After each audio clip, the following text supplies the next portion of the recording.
നന്ദി Shri M N Karassery അഭിപ്രായം രേഖപ്പെടുത്തിയതിന്. ഇപ്പോൾ രാഷ്ട്രീയ നിരീക്ഷകൻ റെജി ലൂക്കോസ് കൂടി ടെലിഫോൺ ലൈനിൽ ചേരുന്നുണ്ട്. ശ്രീ റെജി ലൂക്കോസ്, ഒടുവിൽ ആ തീരുമാനം വന്നിരിക്കുകയാണ്.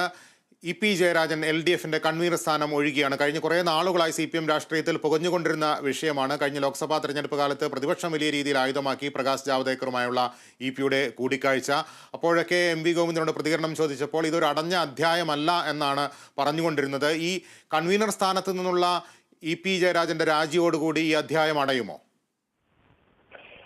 ഒന്ന്, അദ്ദേഹം രാജിവെക്കുന്നുള്ള തീരുമാനം അദ്ദേഹം പ്രഖ്യാപിച്ചിട്ടില്ല. പാർട്ടിയുടെ സംസ്ഥാന സമിതിയോ അങ്ങനെ ഒരു തീരുമാനം എടുത്തിട്ടില്ല. ഇന്നലത്തെ സെക്രട്ടേറിയറ്റ് അങ്ങനെ ഒരു തീരുമാനം എടുത്തിട്ടില്ല. അതുകൊണ്ട് മുൻകൂട്ടി ഒരു പ്രഡിക്ഷൻ, ഒരു പ്രവചനം ഇക്കാര്യത്തിൽ അസാധ്യമാണ്. പക്ഷേ പി ജയരാജന്റെ ഭാഗത്ത് നിന്ന് വീഴ്ചകൾ വന്നിട്ടുണ്ടെന്നുള്ള കേരളത്തിലെ ബഹുമാനപ്പെട്ട മുഖ്യമന്ത്രിയും പാർട്ടി സെക്രട്ടറി MV ഗോവിന്ദനും തെരഞ്ഞെടുപ്പിന്റെ അന്നും അതിനുശേഷവും പറഞ്ഞിട്ടുണ്ട്. തെരഞ്ഞെടുപ്പിന്റെ അന്ന് രാവിലെ അദ്ദേഹം വോട്ട് രേഖപ്പെടുത്തിയതിനു ശേഷം നടത്തിയ പ്രസ്താവന അനുചിതമായിരുന്നു എന്ന് ബഹുമാനപ്പെട്ട മുഖ്യമന്ത്രി അന്ന് തന്നെ അല്പം അധികം പോലും വൈകാതെ കൊണ്ട് തന്നെ അദ്ദേഹം വോട്ട് രേഖപ്പെടുത്തിയതിനു ശേഷം അദ്ദേഹം മാധ്യമങ്ങളോട് പ്രതികരിച്ചിട്ടുണ്ട്. അതിനുശേഷം ഗോവിന്ദ മാഷും ഇതൊരു അടഞ്ഞ അധ്യായമല്ല എന്ന് പറഞ്ഞതിന്റെ സ്ഥിതിക്ക് തീർച്ചയായിട്ടും പാർട്ടി അത് ഗൗരവത്തോടെ കാണുമെന്നാണ് ഞാൻ പ്രതീക്ഷിക്കുന്നത്.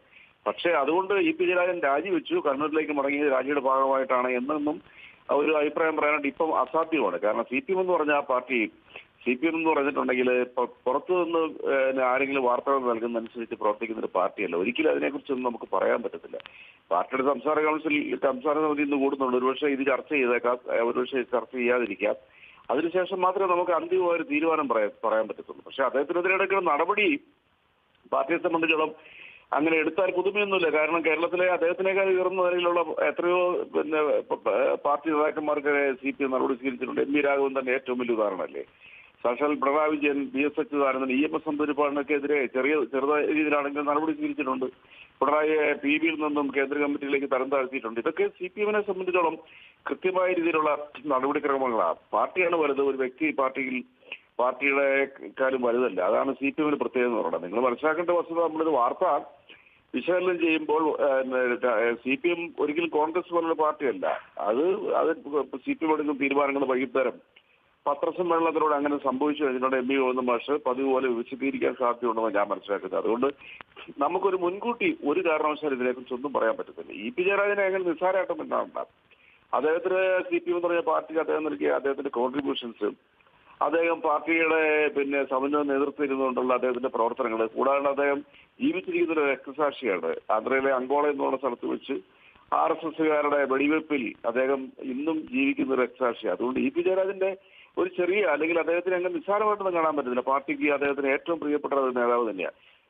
എന്നാ പ്രിയപ്പെട്ട നേതാവാണെങ്കിലും തെറ്റ് ചെയ്തിട്ടുണ്ടെങ്കിൽ ശിക്ഷിക്കാൻ മടിയില്ലാത്ത പാർട്ടി കൂടിയാണ് CPM. അതുകൊണ്ട് അദ്ദേഹം രാജിവെക്കുകയോ അദ്ദേഹത്തിന്റെ രാജി ആവശ്യപ്പെടുന്നതിനുള്ള കാര്യത്തിൽ മുൻകൂട്ടി പ്രവചനം ഈ സമയത്ത് അസാധ്യമാണ്. എന്തായാലും അക്കാര്യത്തിലൊരു സ്ഥിരീകരണം വരട്ടെ. പി ജയരാജൻ രാജിവെക്കുമോ, രാജി ആവശ്യപ്പെടുമോ എന്നുള്ള കാര്യത്തിൽ ഒരു സ്ഥിരീകരണം എന്തായാലും CPM നൽകുമെന്ന് ഉറപ്പാണ്. നമുക്ക് ആ ഭാഗം മാറ്റി നിർത്തി കഴിഞ്ഞാൽ അദ്ദേഹത്തിനെ സംബന്ധിച്ച് അദ്ദേഹത്തിൻ്റെ രാഷ്ട്രീയ ജീവിതത്തിൽ പാർട്ടിയുമായി ഇണങ്ങിയും പിണങ്ങിയും ഒക്കെ നമുക്ക് കഴിഞ്ഞ കുറേ കാലങ്ങളായി നമുക്ക് അറിയാവുന്ന കാര്യമാണല്ലോ ശ്രീ റെജി ലൂക്കോസ്. ഇന്ന് CPM സംസ്ഥാന സമിതിയിൽ ഈ വിഷയം ചർച്ച ചെയ്യുമ്പോൾ ആ സംസ്ഥാന സമിതിയെ അഭിമുഖീകരിക്കാതെ അദ്ദേഹം കണ്ണൂരിലേക്ക് മടങ്ങിയതാണ്. അതിൽ നമുക്ക് മറ്റ് രാഷ്ട്രീയമൊന്നും വായിച്ചെടുക്കേണ്ട എന്നാണോ? നമ്മൾ വ്യാഖ്യാനങ്ങളൊന്നും വേണ്ട. ഞാൻ പറഞ്ഞല്ലോ, CPMനെ സംബന്ധിച്ച് ഒരു ചെറിയ ഇല ഇറങ്ങിയാൽ പോലും വലിയ വാർത്ത കൊടുക്കുന്ന ഒരു പാരമ്പര്യമാണ് കേരളത്തിലെ മാധ്യമങ്ങളുള്ളത്. അത് CPMന്റെ ജനകീയ അടുത്തിടെ ഏറ്റവും വലിയ തെളിവാണത്. CPMനെ ഞാൻ നിങ്ങളോട് വളരെ അസന്നിഗ്ധമായിട്ട് പറയാം, CPMനെ കുറിച്ച് മുൻകൂട്ടി ഒരു പ്രവചനങ്ങളും ആർക്കും CPM പാർട്ടി വെച്ച് വേറെ ആർക്കും പറയാൻ പറ്റത്തില്ല. പാർട്ടിക്ക് ചില അച്ചടക്ക രീതികളുണ്ട്, പാർട്ടിയുടെ ചില പ്രൊസീജിയേഴ്സ് ഉണ്ട്. അതനുസരിച്ച് മാത്രമേ പാർട്ടി മുന്നോട്ട് പോകത്തുള്ളൂ. മറ്റ് രാഷ്ട്രീയ പ്രസ്ഥാനങ്ങളെ പോലെ തെറ്റുകൾ കണ്ടാൽ മൗനം പാലിക്കുന്ന ഒരു പാർട്ടിയുമല്ല. അത് കൃത്യമായ സമയത്ത് ആ തെറ്റുകൾക്കെതിരെ വിരലുകൊണ്ടും ഏത് വമ്പം തെറ്റ് ചെയ്താലും നടപടി സ്വീകരിക്കുക. അതാണ് പാർട്ടി. അതുകൊണ്ടാണ് പാർട്ടി ജനങ്ങളുടെ മുമ്പിൽ ഏറ്റവും ജനകീയ പ്രസ്ഥാനമായിട്ട് മുന്നോട്ട് പോകുന്നത്. അതൊരു വലിയ വസ്തുത തന്നെയാണ്. യെ സംബന്ധിച്ചുള്ള ഇണങ്ങിയും പിണങ്ങി എന്നുള്ള ഒന്നുമില്ല. CPMനകത്ത് ഇണങ്ങിയും പിണങ്ങി എന്നുള്ള വാക്കുകൾക്കൊന്നും ഒരു പ്രസക്തിയില്ല. കഴിഞ്ഞ തവണ അദ്ദേഹം ഒരു രാജ്ഭവൻ മാർച്ചിൽ അദ്ദേഹം നാട്ടിലേക്ക് മടങ്ങിയതിനെ കുറിച്ച് ഇതുപോലെ വ്യാഖ്യാനങ്ങൾ വന്നു. അന്ന് അദ്ദേഹത്തിന് ചികിത്സയുടെ ഭാഗമായിട്ട് പോയത്, അത് പാർട്ടിയുടെ അനുവാദം പഠിച്ചുകൊണ്ട് പോയത്. 2 ദിവസം മുഴുവനും മാധ്യമങ്ങളുടെ ബ്രേക്കിംഗ് ന്യൂസ് അതായിരുന്നു. അപ്പൊ അതുകൊണ്ട് ഇത്തരം കാര്യങ്ങളിലൊന്നും നമുക്കൊന്നും പറയാൻ പറ്റത്തില്ല. പി ജയരാജന്റെ ഭാഗത്തുനിന്ന് ഒരു വീഴ്ച വന്നു എന്നുള്ള കാര്യം ഞാനും അംഗീകരിക്കുന്നുണ്ട്. കാരണം അദ്ദേഹം തെരഞ്ഞെടുപ്പിന്റെ അന്ന് വോട്ടെടുപ്പ് കഴിഞ്ഞ ഉടനെ പ്രകാശ് ജാവ്ദേക്കറുമായിട്ട് കണ്ടു, അദ്ദേഹം വീട്ടിൽ വന്നത് പറയാൻ പാടില്ലായിരുന്നു. കാരണം RSSന്റെ ഒരു മുതിർന്ന നേതാവ് BJP നേതാവ് കേരളത്തിലെ പ്രഭാരിയുമായ ജാവ്ദേക്കറുമായ അങ്ങനെ അദ്ദേഹത്തിന്റെ വീട്ടിൽ ഒരുപക്ഷെ ജാവ്ദേക്കർ ചെന്ന് കയറിയതായിരിക്കും, അദ്ദേഹം തെറ്റുകാരനല്ലായിരിക്കും. പക്ഷെ അതൊക്കെ വാർത്തകളിലൊക്കെ വലിയ രീതിയിൽ പ്രാധാന്യം കിട്ടുമ്പോൾ അദ്ദേഹം ആ രാവിലെ തന്നെ അത് പറഞ്ഞത് ശരിയായില്ല എന്നുള്ളൊരു നിലപാട് പാർട്ടി പ്രവർത്തകർക്കും പൊതുസമൂഹത്തിനുണ്ട്. പക്ഷെ അദ്ദേഹത്തിന് നിഷ്കളങ്കമായ ഒരു മറുപടി ആയിരുന്നായിരിക്കാം. കാരണം അദ്ദേഹം ഒരിക്കലും പാർട്ടിയെ ദ്രോഹിക്കലൊന്നും ചെയ്തിട്ടില്ല. പാർട്ടിക്ക് വേണ്ടി വലിയ ത്യാഗങ്ങൾ സഹിച്ചിട്ടുണ്ട് സഖാവാണ് EP ജയരാജൻ. ഈ CPM എന്ന് പറഞ്ഞ പാർട്ടിക്ക് അങ്ങനെയൊന്നും EP-യെ നിസ്സാരക്കാരനായിട്ട് കാണാൻ പറ്റത്തില്ല. അത്ര അധികം, അതായത് ഞാനത് പറഞ്ഞല്ലോ, ഇന്നും അദ്ദേഹം രാത്രിയിൽ ഓക്സിജന്റെ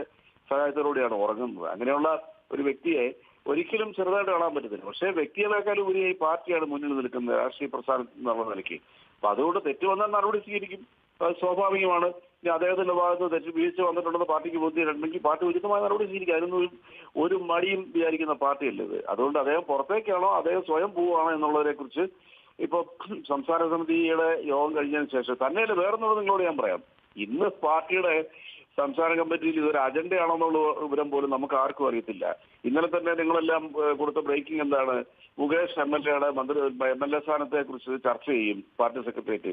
ചർച്ച ചെയ്തതില്ല, കാരണം അതിനൊക്കെ വേണ്ടി പാർട്ടി സമ്മേളനങ്ങൾ നടക്കാൻ പോവാണ്. ലോക്കൽ ബ്രാഞ്ച് തലത്തിൽ മുതൽ പാർട്ടി സമ്മേളനങ്ങൾ നടക്കുന്നു, അതിന്റെ പാർട്ടി കോൺഗ്രസ് വരുന്നു. അതുമായിട്ട് ബന്ധപ്പെട്ട വിശദമായ ചർച്ചയാണ്. പതിവിന് വിരുദ്ധമായിട്ട് അയാളുടെ 10-15 മണിക്കൂർ പാർട്ടി ചർച്ച ചെയ്തത്. അപ്പോൾ നമ്മളുടെ പ്രവചനങ്ങളൊന്നും CPM-നെ സംബന്ധിച്ചോളം പ്രസക്തമല്ല. CPM-ന്റെ തീരുമാനങ്ങൾ നിങ്ങൾ മുൻകൂട്ടി കൊടുത്ത ബ്രേക്കിംഗ് വാർത്തകൾ ശരിയോ തെറ്റോ എന്നറിയണമെങ്കിൽ വൈകുന്നേരം വരെ കാത്തിരിക്കുക. അതാണ് എനിക്ക് പറയാനുള്ളത്. എന്തായാലും CPM-ന്റെ സ്ഥിരീകരണത്തിനായി നമുക്ക് കാത്തിരിക്കാം. നന്ദി ശ്രീ റെജി ലൂക്കോസ് പ്രതികരിച്ചതിന്.